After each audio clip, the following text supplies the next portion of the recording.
What is up, guys? Welcome back to the Huddle, your weekly playbook helping you gain forward progress in your career.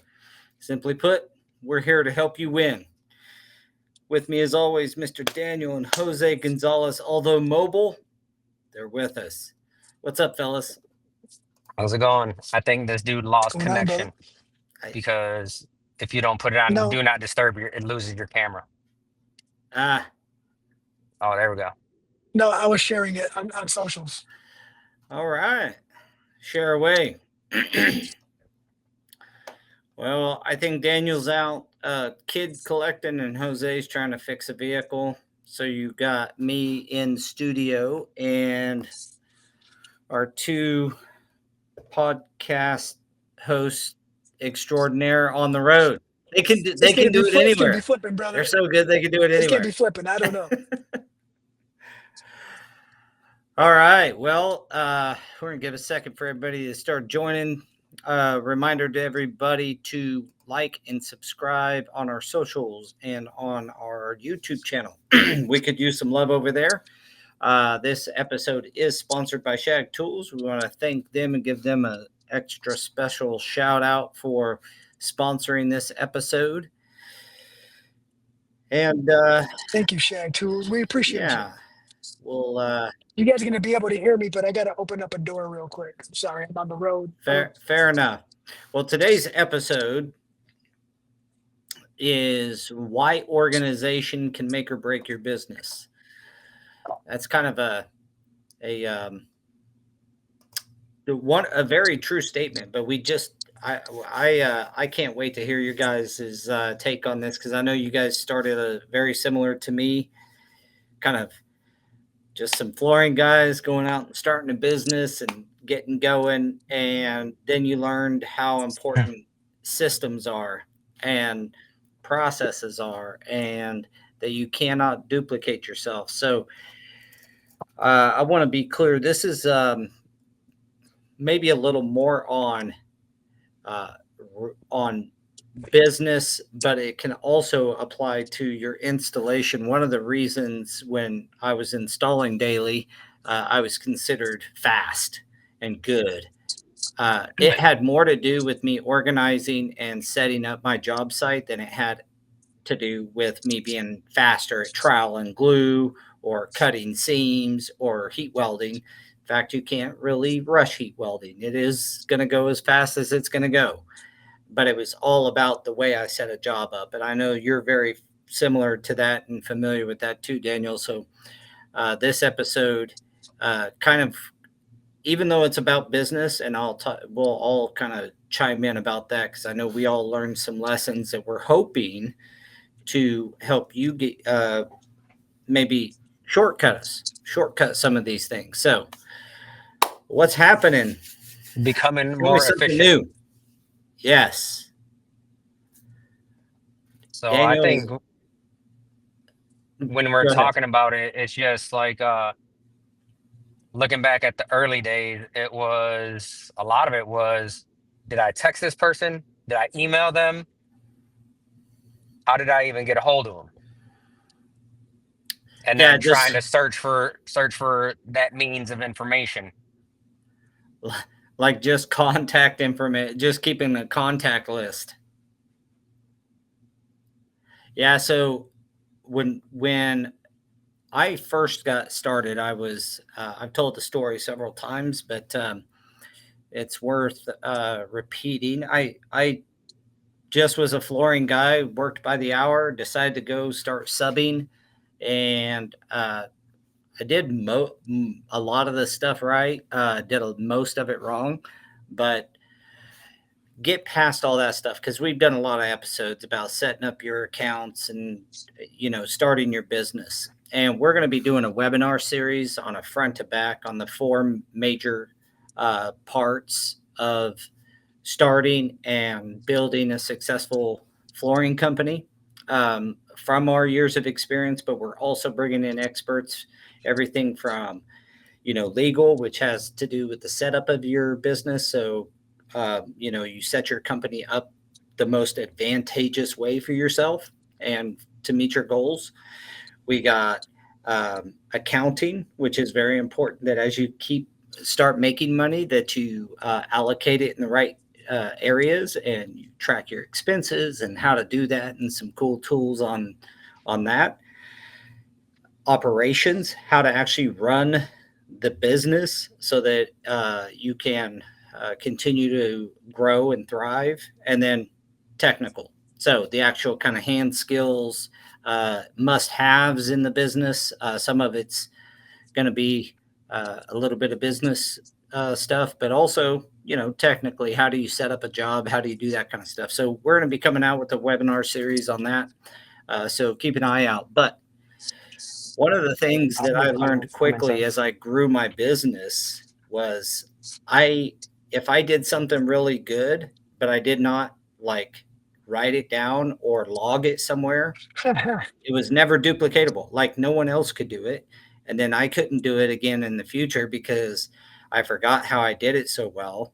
And so I wrote down one of my most important notes for this topic is systems, systems, systems. Yeah, dude. And procedures. I know you guys Yes. went through a lot of that stuff too. When was the first time you're like, okay, I'm gonna do something different. I'm gonna log how I went from A to B on whatever that was. Do you remember? I don't even remember the first time we decided to do it. I think it was a little backwards, right? I think we come to the realization that we were missing systems, right? Like, and then through the network of meeting other installers and going to other events and talking to people, realize that, yep, we didn't record anything that we probably should have. Like, you take it for granted, like, oh, I remember how to do that. And Mm-hmm. then you teach it, and every time you teach it, you add a little something, you change it a little bit. So you're not only, you do know how to do it, but as you evolve, your teaching evolves, and next thing you know, you have 30 people that you've trained, and everybody knows how to do it a little bit different based off of your skill set at the time you taught them. And I think, Yeah, but even that's better than just like, at least you have some confluence in the way you taught. When I first, I'll get one of the big things that when this came to be like a major problem was my first when I first opened, I had a partner. Well, me and my partner ended up splitting, and he quit coming into the office. And I had no idea. I was the field guy. I set up the jobs, I ran the projects, I installed. I had no idea how to run payroll. I had no idea how to write a check. yep. I didn't know how to send a PO. I mean, I didn't know any of the office stuff. Well, all that could have been logged into today, and even probably then into an Excel spreadsheet. Today, it can be on a Google spreadsheet, like Google Sheets, and just the process for how to run payroll. And we now have everything we do in some process sheet and then loaded into our training platform. That's you grow into some of that, but logging it doesn't. You can handwrite it on a piece of paper, put it in a file, and name it processes. That it can be that simple. But logging your process for doing things, so, no matter what it is, so that if you got sick, if like my example, my partner and I, we split. He didn't wish me to go out of business or anything, so he would have wanted me to know how to do the thing, Mhm. but didn't even think about that kind of stuff. We just did our jobs. We did them good. Did them, I would say, well. That's some bad vocabulary there, but we did them well. But it wasn't like we logged anything. And You know, organizing your processes in some type of form where somebody can go, oh, payroll, this is how I go into QuickBooks, log in, password, this, that, the other, boom, boom, boom, and just be able to do the thing by following a step-by-step guideline. so I will say that the first time that we realized that we were missing a lot of information was when we decided to go into sales, right? And start that portion. And Daniel put said, you're in the office full time now. And that is when we came to the realization that we were missing a lot. And especially when Daniel came in the office, started working more and more. Um, you know, Everybody knows Daniel's the tech guy. He knows how to do the computer stuff way better than I do, right? Um, but forcing myself to learn, we were missing a lot. And to be honest, I didn't realize how much we were missing until a good friend of ours happens to be on this podcast, allowed us to look at some of the documents that he has in place. And it's like, damn, we So what we're was it? definitely missing the time. What specifically were you have an issue with? Like what was some give an example? Just even basic simple stuff like you mentioned a purchase order. We didn't have any systems in place to duplicate it, to have a duplication of a standard purchase order. Daniel's would be different than mine. The way we submitted it to, if we submitted it to the same distributor or manufacturer, his would look different than mine. He'd format it differently. Things would look, depending on who was the first one to do it, it would look out of order if he or I did one to the next person. We're missing account information. Like we can send them a purchase order, but we don't include our account number. That we're not really giving them the information they need. Um, that's just a simple, little, easy one. I would Yeah, say, uh, down to the way we were submitting bids or proposals. I would say if you're watching this, anything that you do every day or has a daily thing should be in a Yep. written down into a process and organized in a file, whether that's a digital file or a paper file. Loading out your trucks. We have processes now for everything. We have estimators checklists and how we get a bid invite. We have a system for how we qualify a bid, whether or not we should even look at it. We built a formula for that. And so you'll always do this and you'll always do it a little bit better and better. But I can tell you, our overhead versus revenue is so much better every time we get better at this part, meaning we need less people to do the same amount of work, or it's not like, you necessarily, you're able to do more with the same people is a better way to put that. And And Right. more. Well, I think that Go ahead, Daniel. the issue that we're running into is I started doing what you said, right? And then it's just some people are so literal with everything where it's like I make a how-to video and then they have to follow that how-to video and they're like, hey, I can't find this file. Okay, well, where'd you go? I went exactly where it told me on the how-to. Then it's like, dude, you have to go to the project that you're working on. You don't follow the same thing. You don't, it's, if you did that it would be the same thing every single time, and that's just not how things work. So it's like, then it's like now I got to go through and then put another description on there where it's like, do not go to this file, go to the job you're working on. Yeah. yeah, that's probably a little bit of, um, nothing solves everything. So you got a little extra training to do, but that thought process would be like if you're telling somebody you have a written process on how to cut carpet in, and you're like, okay, grab the carpet knife and you hold it at this angle, and Yeah. Yes. Oh and they man. drive to Ah, your house to grab your carpet knife. Now that's like the equivalent of what you just explained. Obviously, I'm saying go to as your carpet knife. yeah, Sorry, as bad as people. it What's up, sounds, Jorge? as bad as it sounds, y- some people just don't want to, or I don't know if they're incapable of or don't want to, but right, it's hard to cipher who's going to be able to do some of the troubleshooting on their own and figure out, all right, this is mine, this is where I got to start.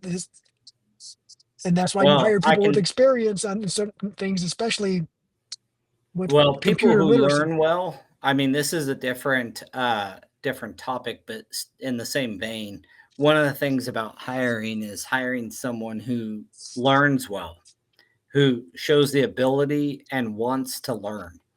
Yeah. That's more important to me than you knowing anything. As long as if you can convince me, if you want a job here, convince me that you learn well and that you can understand instruction.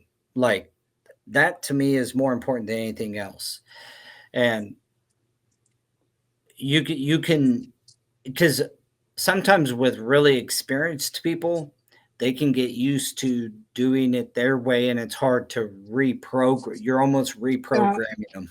Or like when the tech lingo uh, for our application is refactoring. Well, sometimes it's easier to just tear it down and rebuild or build new. Um,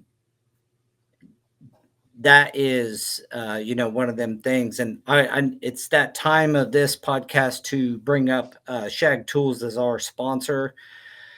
We're going to play a quick short video here from Shag Tools. We want to thank those fellas for sponsoring the Huddle and bringing you guys great deals. Remember the promo code Huddle10.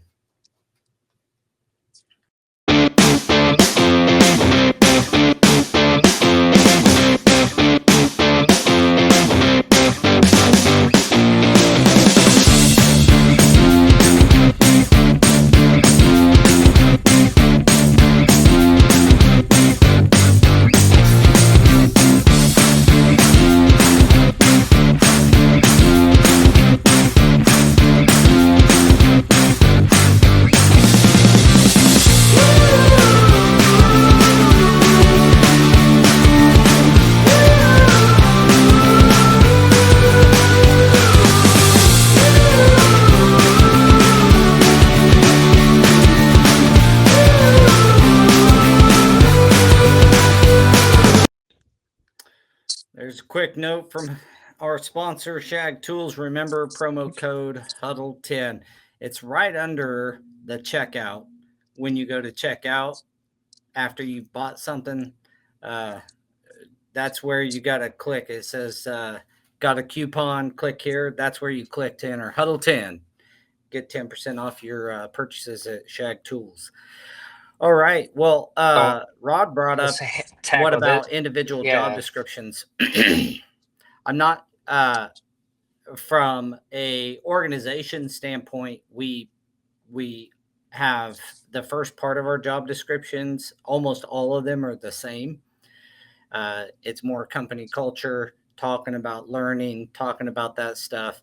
The key points that you have to have, or the key skills you have to work at our company. Period. And then that specific job description, the skills that you need to do that, and what your actual daily description of work is. So, not sure if that is answering Rod's question or not, but that's kind of how we deal with it from an may, organization standpoint. well, maybe like if you think about it in terms of on the installation side, where there's not a bunch of job descriptions. Everyone is just you're either it's installer or they call themselves mechanic or technician. It's like there's no standardized thing on the installation side, and that is pretty chaotic if you ask me. Yeah, I mean, I think we all understand the main words that we use. It's been one of those deals in our industry for a long time. What I call a high quality installer, and mechanic is the most used, mechanic and helper. It doesn't necessarily speak highly of the helper, at least, but that is kind of the um, Daniel gets it. He always does, Rod.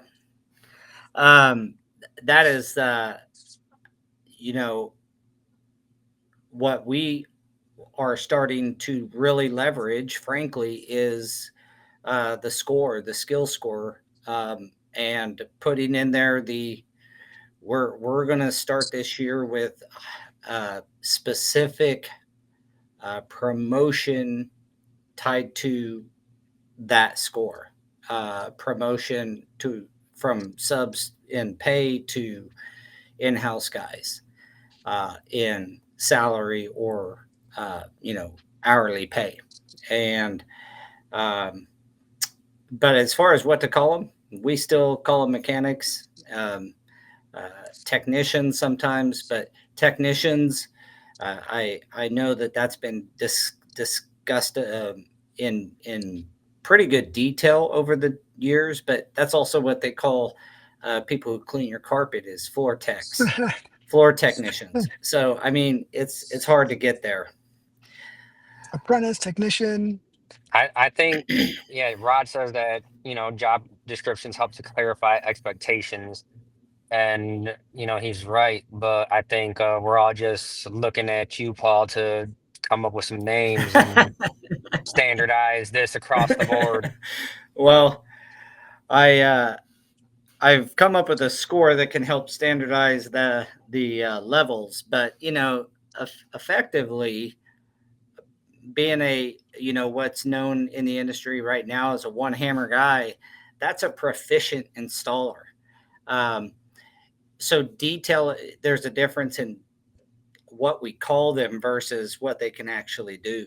Um, yeah, that's we'll have to keep our thinking caps on there, Daniel, for that one. But when he says job descriptions help clarify expectations, that's why the first part of ours is company expectations. I don't care if you're the CEO or you're an installer. We have the expectations of what we need you to do. We also have a company culture and expectation statement that we send out to everybody.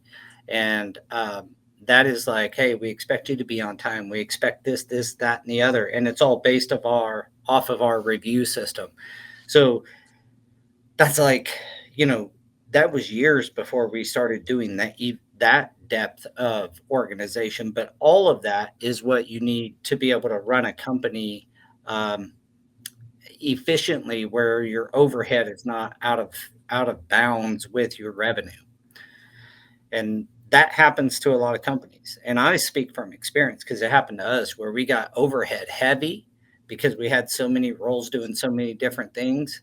And it's like, you don't, if you have good systems and you have good processes, you don't need so many roles to do that level of revenue. That's And that's the thing is when you're smaller, right? You're right. There's people that wear so many hats. It's hard to give just one job description when you're basically doing 10 jobs. And it sucks, but I mean that's the name of the game when you're looking at a small company. I'm not just an estimator, I'm doing everything. So, Yeah. And but it you can is still create those job b- descriptions, though, based off of what you that's what found I'm as saying. best It is practices. it's beneficial to have those created, and you can have multiple job descriptions that you're doing. That way when it comes to time to get rid of some of this chaos, you're like, all right, I'm going to start delegating, and this portion is what I'm Hmm. delegating. and that, And there's some people that ask me, especially lately, they're talking about social media and stuff like that. It's like, I haven't even seen that yet because I'm not in charge of it, so I'm gonna have to go check that Yeah. out. Yeah.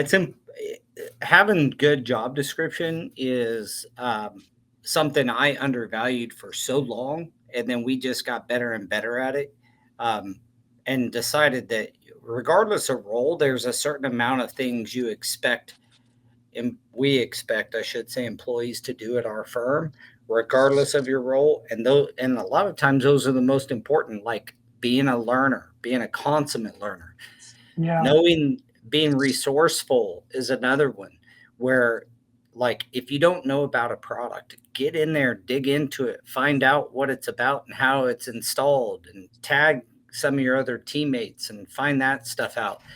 That's resourcefulness. If you were to write a too detailed of a job description, like everything, that thing would be a book, it'd be a job book. And that's sometimes some people where, need that, and that's where some of the difficulty That's and where your separation comes training. in. Well, that's where your training platform should come in if you have one. If you don't have one, create something in Google Sheets, or I'm sure Microsoft has something similar where you can put processes down at least. We've just taken those processes and put them in Talent LMS, which is the training platform that we use. And then we have videos with the ones that need videos. Sometimes it's just a checklist, like an estimator's checklist. Hey, did you check for epoxy grout? The stuff that we from experience would miss. Did you check for epoxy grout? Did you check for, waterproofing membrane? Did uncoupling membrane? These types of things. So just a checklist that they can go down and use. But those things, if you put everything in one spot, it won't get consumed well. It's almost like stair stepping into it. So having a good job description sets expectations and job duties for that specific job, and then have a training platform or a training process in some manner to back that up. And I think the one thing, especially in this conversation, anyways, when we're talking about it, is having that culture in your company, right? And we've talked about EOS in the past, and they get it's huge in there. Whereas, like you said, they say you can't hire for a talent, you have to hire for the culture, because if they don't share the same culture as you, they're never going to work. Yeah, it's real tough. They can be talented as all get out, but if they don't care about other people, and you got this really, you know, uh, family oriented business, then it can get tough. Um, there's always problems. These are just things that help to kind of uh, limit the issues you have from the problems. But yeah, like the basic organization from the topic, basic organization is like, it's one of the things that is the simplest thing to do. It's just not easy at all. You know what I mean? And it's Yeah. not even getting into the deeper parts that we were just talking about. It's like file systems and things of that nature. Understanding how to use a computer and have a proper filing system, or even a paper filing system. Anything you can do to organize yourself is going to be that next step. If you're an installer out there and you're subbing, just having a file for receipts that you would code off as what it is, what account it needs to go to, and properly expense that purchase, that by itself is something worthwhile. Um, and baby steps into this stuff, but starting early is something that I can tell you from my side. I think you guys can probably back this up. Starting sooner than later is better. Like going Yes. back and trying to create this all at one time was something we ended up doing years and years ago, but it was, we've been in business for 25 years. So like way back when we started doing that, it was still like a grind to get it all done, you know? So if you, Yeah, and that's about the same boat we're in Yeah. right now. It's where you have to create this stuff, but you're wearing so many hats and you have so much other stuff to Yeah. do. We just And need to then hire someone to do it is really uh what it amounts to. It just, this is what we have. Help us organize it, get it together. And then it's got to, and with everybody, everyone has got to be able to understand it and utilize it. And I think that's the hardest part. Daniel speaks a different language than I do when it comes to some tech. We just need to make sure that moving forward, it's something that everyone can cipher. It's not too confusing, not not too technical, in a language that is easily recognizable. yeah, um, we ended up having somebody that would sit with each person. We actually did a screen record on a lot of stuff. I was like, if it's something we do every day, just turn on the screen record And if you don't have a screen record, just put a freaking phone behind you and record your Oh, computer when you're doing the thing. Record it, title it in your training platform, how to XYZ, and upload the video. And you can do that in And Google Sheets that's the as thing. well with Google, and then put it in your Google Drive, put the video in Google Drive and put the link in your Google Sheets. How to create a purchase order. Click here, boom, and it plays the video. So you can hack boom. through in a very effective, efficient way, um, and record and do the stuff as you're actually producing these stuff. It's turning on a camera, set up the camera behind your computer, and just record yourself doing the work that you're doing. If you want to take that a step further, you can um, just record a whole day and have somebody clip out the parts and name it. Those are two.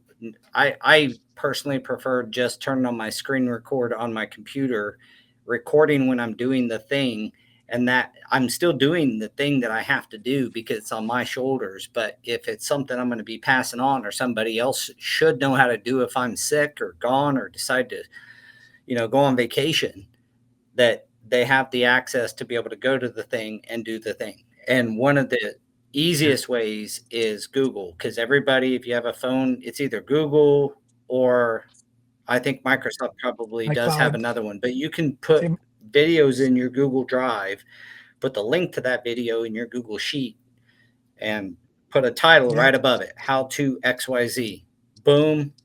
We even have it how to answer the phone. We don't have a receptionist anymore. We have a phone system that does it, but we still have a process for how to answer the phone correctly. Rollins says that We've been he using has a sign hanging in his office area. 10 things that require zero talent. 1, being on time. 2, making an effort. 3, being high energy. 4, having a positive attitude. 5, being passionate. 6, using good body language. 7, being coachable. 8, doing a little extra. 9, being prepared. 10, having strong work ethic. Yeah, that's actually, I like that. I like that a lot, Ron. there's a there there's another deal that Mike Rowe came up with, and it's called I forget what it's called, and we have it. I'm gonna look like a fool because I don't remember the name of it, but it's essentially like things that don't require. It's in the same vein as Roland just said. It's things that don't require much, right? Like you acknowledge that YouTube is a great place to learn. So if you need to learn something, Google it, find it, see what you can find. Um, but I thought it was pretty funny when he said being prepared is one of our core values, but he also said being passionate. Yeah, there's a saying that, a lot of people want to work in their passion or whatever. And there's a counter saying to that that says, I bring my passion to work with me. And I think that's what Ah, Rollins talking about, which is pretty cool. Right, because so that attitude one is huge because that will dictate your entire day. And then when you're working with a team, your attitude is going to yeah, reflect others people's attitude. So if you're not, and you're, no one's going to be positive 100% of the time, right? But you have to be able to look at yourself and be like, you know what? I am having a bad day. I'm sorry, guys. I'm just letting you guys know, like right now, this attitude has nothing to do with you guys, but I'm just dealing with some stuff. So I'm sorry if I come off a certain Yeah. way. And I think people are just don't communicate that, and it just affects everyone. So positive attitude is huge. Mm-hmm. Well, and if you got to do it anyway, why not try to do it with a great attitude? Whatever, even if you're having a bad day and you got to continue on, it can just continue to get worse and worse and worse. So positive attitude's great. Rollins a good example of that too, honestly. Kendall says his personal opinion is talking about personal roles from an installer standpoint. He's talking about 3 guys working together and everybody knows their role on his crew is what I got from that, and that it works great for them. yep, So knowing that, and that's what that setting up a job, when I was talking about being fast and efficient and still doing good quality work. That is, man, we'd walk onto a job. I had two helpers.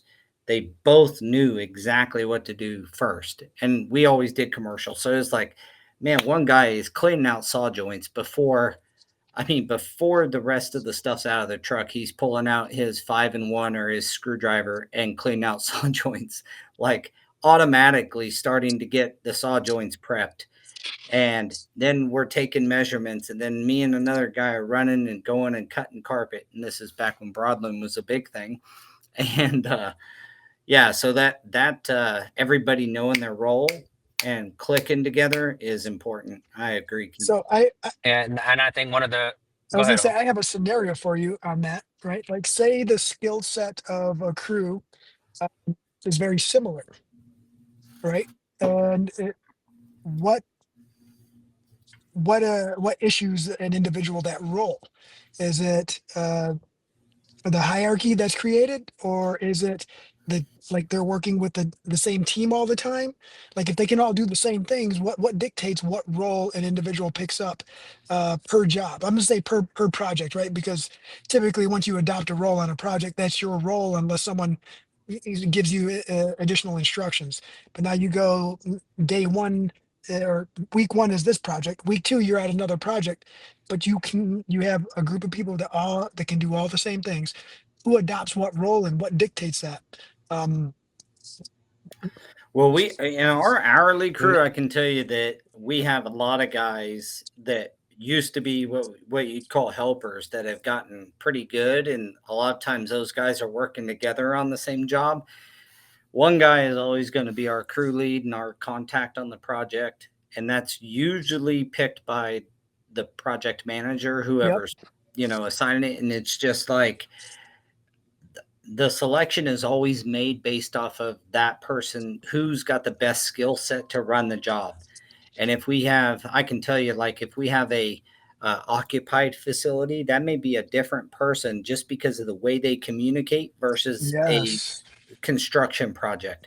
Not that one guy's better at cutting seams than the other guy or whatever the skill is. It's the skill of communication that this guy communicates with superintendents and foremen really well, and this guy is just better at talking to doctors, and we'll And flip-flop those.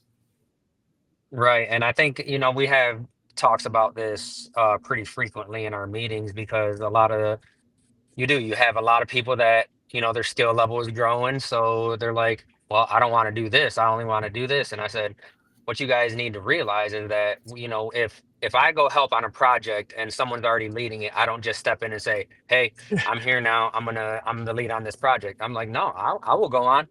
I'll get there and everyone's doing something. So, oh, everyone's doing something. Let me go take the trash. Let me go organize some tools. I said, no one is too big for any little New thing that role. has Yep. to be done.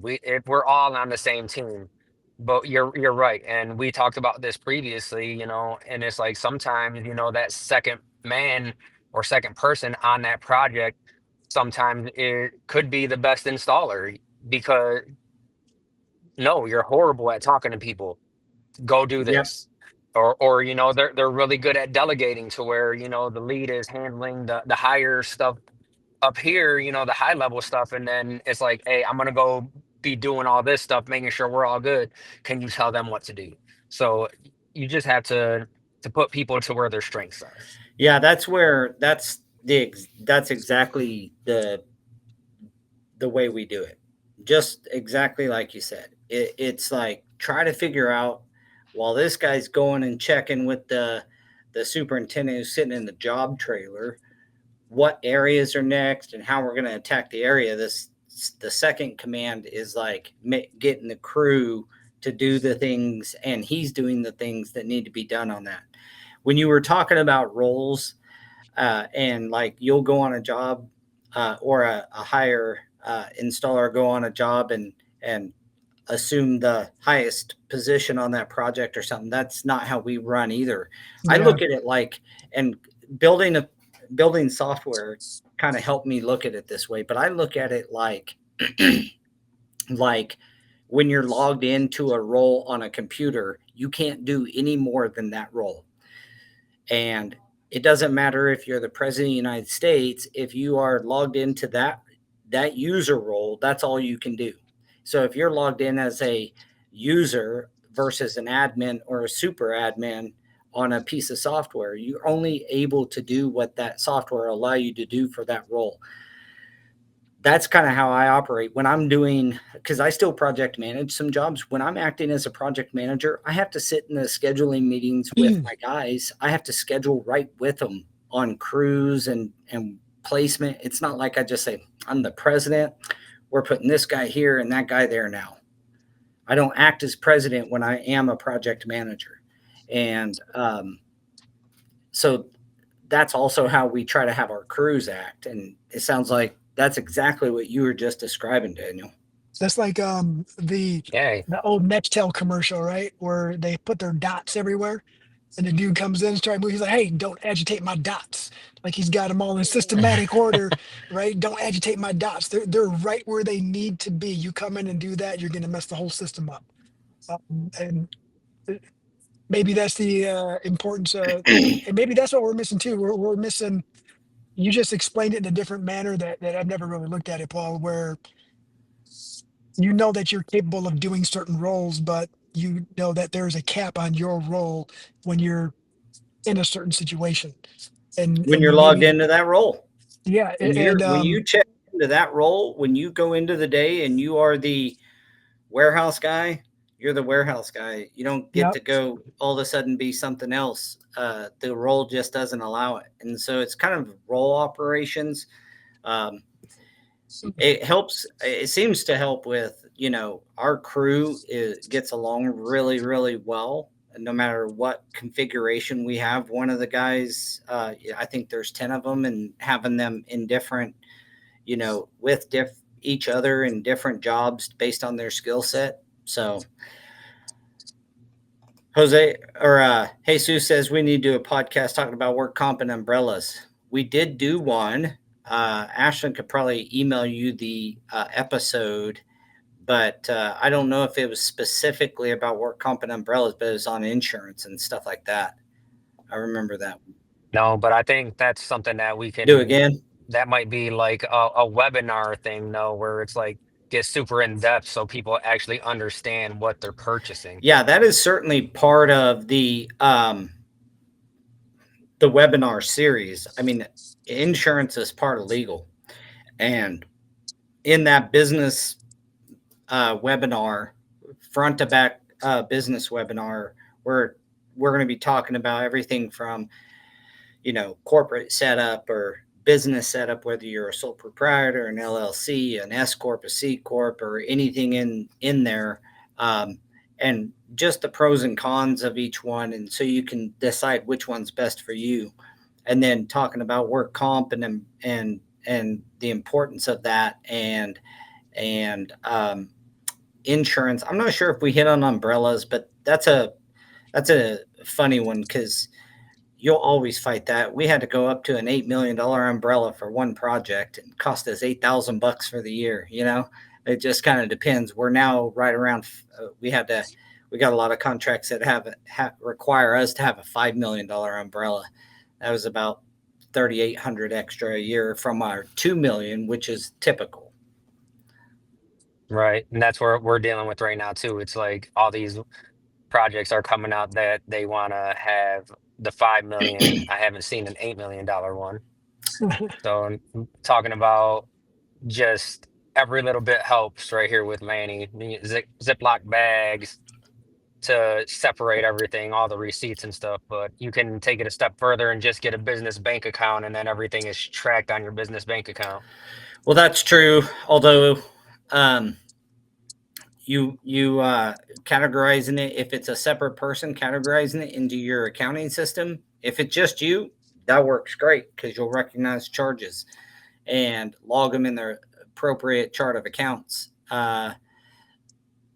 When you have somebody else doing all your accounting, the way he does it, I mean, my controller would love me to do that. I've got, she has to beat all of us up to make sure she gets her receipts. So you know, there's always a struggle. Kendall says he agrees with you, Daniel, that train do all technical. I do. Trained to do all He the does all technical the. work. He goes. I do all the technical work and get things organized. But I have another guy that does the taping and tapping, And talking to talking the to the customer customer. So normally because You he's know, way because he, better yeah, because he's a communicator. way better. That's I cool, feel man. like That you can recognize that. That's another great um, like trait of a Kendall is leader. not telling the truth right now, you guys, and I'm going to call him out. What he's doing is he's just listing the responsibilities of all of his other personalities. He's not really telling us about a crew. That-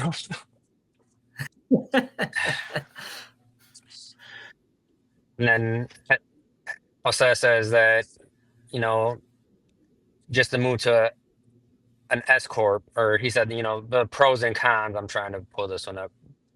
Pros and cons of a LLC and S corp Yeah, that'll. would be great, but that's It sounds like this also dude needs some answers. something. Well, not really. I think he moved to an S corp, right, where you can do that, and then it depends on how everything is set up, and then you want to also make sure that you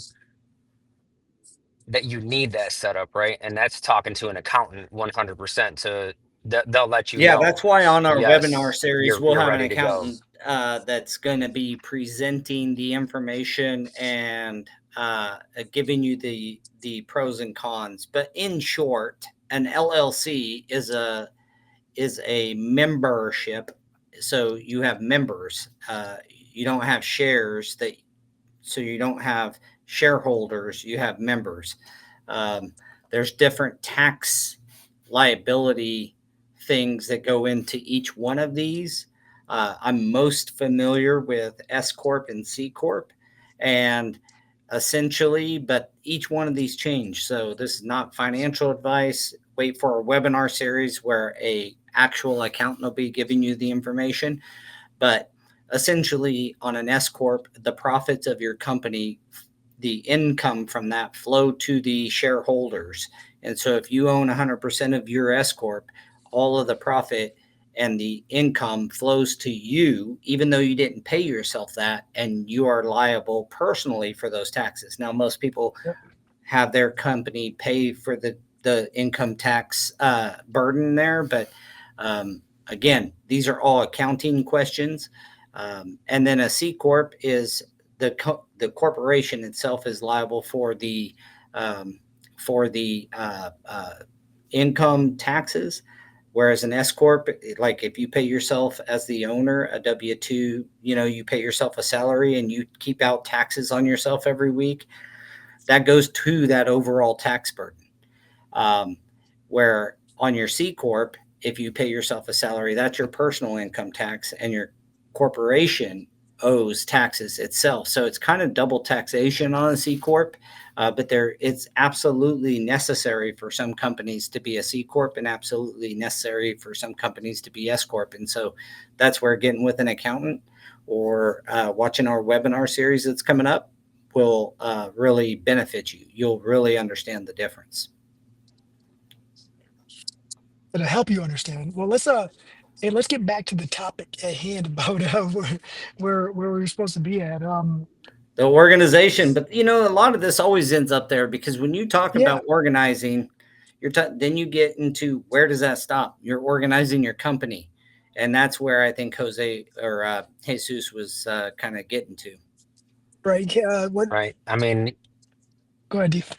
there's just different types of Yeah, organization, or not different types, but different segments, because you can go all the way down to, like Lanny was saying, organizing receipts, send me organizing the the van, receipts. organizing the tools on a project, organizing the people on that project. It's so much that needs to happen, but one thing is that once you do start getting organized, things do start getting easier. They do get Yeah, easier. John says he's Mr. Fly by the seat of my pants. And Yeah, that's where we want to help John and others to go from fly by the seat of my pants to having a process for for each thing or being organized under those items. And then making sure that your people adopt those processes and understand them too, right? Like I don't think the learning and training part ever really ends because of that. Never. You have a vision, you have a process, and no process, no procedure ever really works without the team understanding the process and the procedure. Like they have to Well, abide by it. And sometimes it does slow Daniel you would down. probably tell you to listen to Simon Sinek. You got to go to the why. They have to understand why they're doing it. Yeah. They have to understand that because sometimes the process is longer and harder. We have a guy at one of our offices that didn't quite understand why he had to do something a specific way, and I'm not going to call him out, but it's because downstream somebody else has to pick up the ball. So certain things have to be done for that person downstream to be able Yep. to pick up the ball effectively. And if you took your little part of the entire process, it takes you more time. But if you took the whole process and the person picking up the ball later, then it's much more efficient. And that's where the wearing many Right. hats comes into play, right? Like where do you stop and where does your hat start and stop, right? And then who's got to come behind you to they have to understand exactly where you started and where you stop, so that way they can continue where they're at. Otherwise things get missed. And that's where you know, going back to add on to what Kendall has said about what works for them, right? That works for them too because of the amount of people he's used to working with, and he knows where one person starts and one person stops. They understand that because they're used to it. Now you times his crew times five, and you have to have clear definitions, defining roles, defining starting points, stopping points on labor, as well as the office side. Like, where do you start? Where do you stop? And where you stop has to make sense on somebody else's starts. They're going to start at your stop, and where do they stop? Um, yeah, there's Yeah, a that you'll find when you start writing down stuff and you start documenting your processes that you're going to have gaps and you'll always be kind of filling in the gaps. yes, But people eventually the process gets pretty doggone clear. I mean, when we get a contract in our office, it everyone knows exactly where that contract, what the next step is. It came through the mail or it came through an email. What's the first thing? All right, it goes to a coordinator to open up a job file in our on our server. Okay, then it goes to Paul to review with the PM and sign the contract. And then it goes like everything's written down in a process. It was the only way for us um, that we found that we could get things to happen when somebody may not be there. And other people could pick up the ball. That doesn't mean that one person has to do that role. The processes are for the role, and then you can plug people in to that role. One thing that I would say is I've seen a lot of people try to write job descriptions or write processes for a person. For this person, this is how they do it. Well, if that's if somebody else can't step in and do it, then you're writing a process for a individual and not for the role. So you want your right. processes to be for the role so that anybody can step in and pick up the ball and run with it. Yeah. Rod says organization and the ability to stay on track is what creates efficient. And then I think he was meant to put systems, maybe. Efficiency, I think. Oh, efficiency. But yeah, it's you gotta you just have to start, man. And then things constantly evolve, right? It's not gonna stay the same way. Yeah, And that's what people need to these are realize. just like ideas. I Yeah. think what you just said is the most important part. Just start. You're going to find stuff that, like, oh, if I do this, then that's going to make my life a little easier, and you're going to do it. Like, you just have to start the process yourself. The first process that has to start is you writing down and documenting your Getting process. started. Yeah, 100%. And It's that's the the same first thing. step in organizing anything. Whether you're going to reorganize your office or your room, you got to start it. So, like, Yeah, no matter what and you do, you're going to have surprises. And it's funny is so going into the installation side, right, and working in the field and doing installs, and that's what I realized a couple times is going into the field and helping the guys when we were a little overwhelmed and we just had a lot of work. Is I realized that just getting started for some people is the hardest thing. Like they're going over 20 different ways on how to do something, right? It's like, stop talking about it. Just get started, right? Like, that you have to do this anyway. We're going to go to a job and get started every time. First day on the job, what we got to do? We got to bring the stuff in to do the floors. Got to clean, scrape, demo. Like, that's all. Just get started on that. The rest of it's going to start falling into place. But getting started is probably that is the most important thing. You can't get anything yep. done when everybody's sitting there leaning on the wall or on a broom talking about if we just get to this point, we'll be good. But nobody's starting the process to get to that point. Well, that's where writing down the stuff, even like I want to bring up as a last point, like safety processes and being organized around safety. We use what's called Slack. It's just a inter-office communication tool, and we have a installer channel for weekly and daily safety items, and even that was like just getting that put together. Who puts the thing on there? Who makes sure that everybody acknowledges it? Like, even that is a process. It seems easy, but it's actually, probably 10 steps in that thing. Finding the relevant topic, posting it on Slack to the installer channel, making sure that the installers acknowledge it and read it and understand it, and how do you check and I wouldn't say test, but verify that they understand the information, like all of that. So being organized around and remembering safety and all this is important in our field. So keep that in mind. I want to thank everybody for joining us today, and thank you for all the comments. If you have not done so yet, give us a subscribe on our socials, follow us, like our stuff, don't like our stuff, whatever. Just interact with us. Let us know if there's any topics in particular. Thank you, Jesus, for those topic suggestions. We really encourage that on the podcast. If you want us to cover a specific topic, type it in the chat. We'll log it, and we'll get that in if we don't already have the topic planned. Again, just a quick shout out to Shag Tools for sponsoring this episode. Remember, Huddle 10 is your promo code when you go and buy stuff from shagtools.com, and that'll get you 10% off of your purchases at Shag Tools. So any last words, my man? Go ahead, Daniel. Many small time make big time. Amen. All right, guys. Well, thank you so much for always joining us here. If you want to sponsor us, reach out. Quick, here's some of our sponsors here: NAFCT, Shag Tools, and Divergent Adhesives. Thank you to you guys. You're what makes this happen, and we certainly appreciate our sponsors. And thank you for all the Yes, great sir. questions and interactions. We'll see you guys next week.